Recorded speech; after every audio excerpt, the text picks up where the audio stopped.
Today we want to see how we can cut an A-line gown, and our cutting is going to be on bias.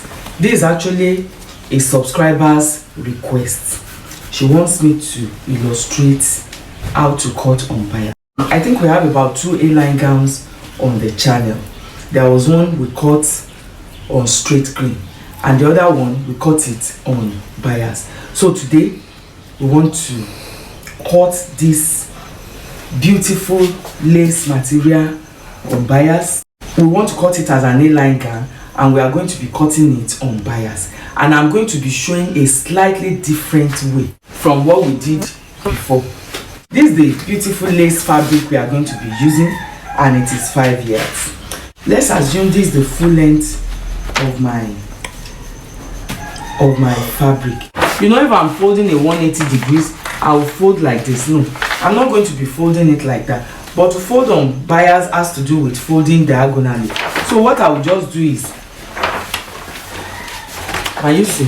I'll just fold something like this. You know, it's still not straight, and it's not full circle. I'm not doing a full circle. I'm just doing a bias cut.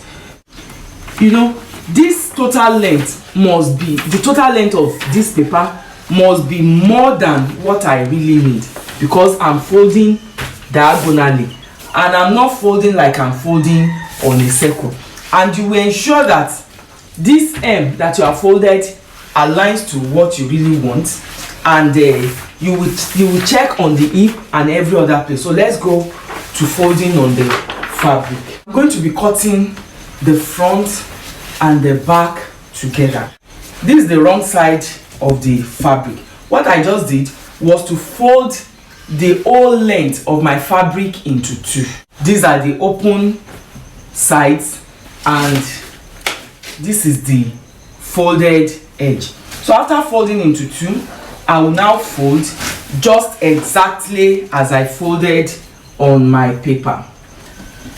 Remember I said it's not full circle, but at the same time you must fold in such a way that, like now, this folding is too much, so I'm going to be reducing it. You will fold in such a way that it will accommodate your length.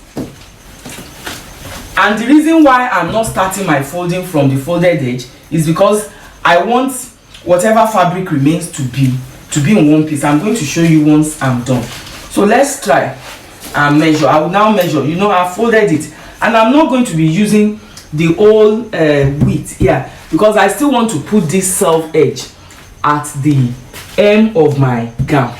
We have both the circumference measurement and vertical measurement, and they are the usual measurements that we normally make use of when cutting a gown. And if you have watched my video on how to draft a dartless bodice, then this should not be an issue for you. I'm using 1/2 inch to join at the shoulder. So I've marked my lines. This is my shoulder line, my bust line, my waistline, and my hip line. And I want you to notice what I did. You will notice that it's like the lines are slanting. Yes, it will, because if you measure, you have to make sure that whatever you measure here matches up to this and matches up here.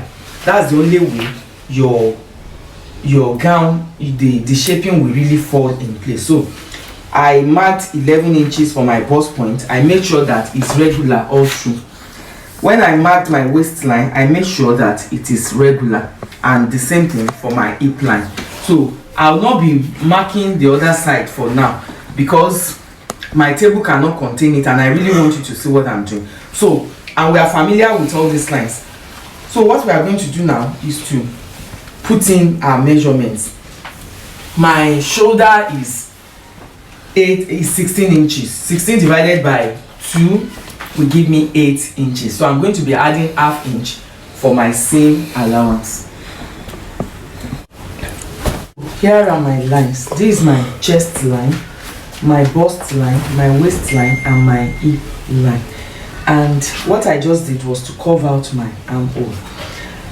And on my chest line, since this is not a fitted dress per se, what I did was to add a kind of ease allowance, which will make it easy for us to wear this cloth without necessarily adding a zip. And the ease allowance I added to my bust is 3 inches. My bust is 41 plus 2 gave me 43. 43 divided by 4 gave me 10.75. This is 10.75 here. And I decided to add 2.5 inches seam allowance. You may not need to add up to that, but the reason I had to add 2.5 inches is because I'm going to be doing French seam. I have a short video on how to use French seam on my channel. I will try as much as possible to link it up. So I'm going to be doing French seam so that by the time you turn it to the inside, everything will just be neat. So, and on my waistline, my waist is 38 plus 2 gave me 40 divided by 4 gave me 10 plus 2. So I measured my waist line and my waist measurement here, and I added 2.5 inches. The same thing on my hips. My hips is 46 plus 2 gave me 48 divided by 4 will give me 12, which is this point, and I equally added 2.5 inches seam allowance. You know, the front armhole is slightly deeper than the back armhole, but I'm going to be cutting them together. Later I will now deepen the front armhole. So let's cut this so that we can be able to get the other parts.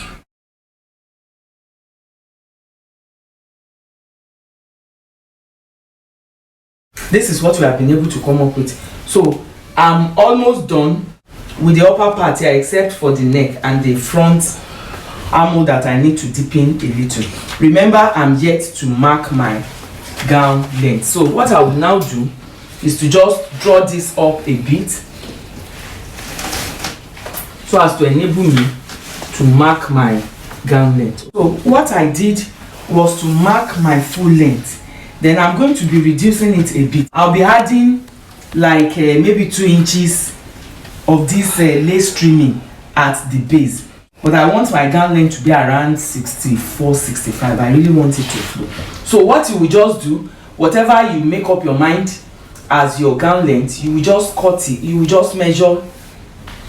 You know, my table cannot contain it. That's why I'm folding it a bit. I just measured from here like this, and I extended it to my hem.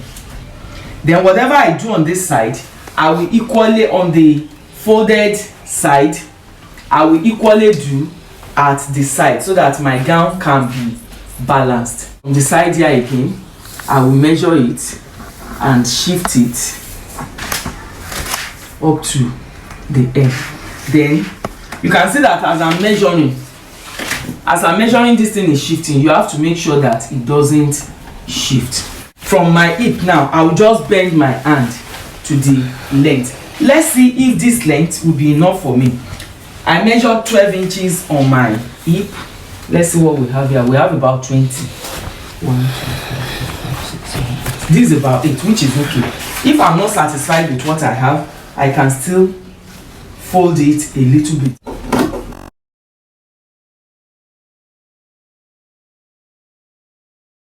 From the hip, I'll just bend my hand down to the hem.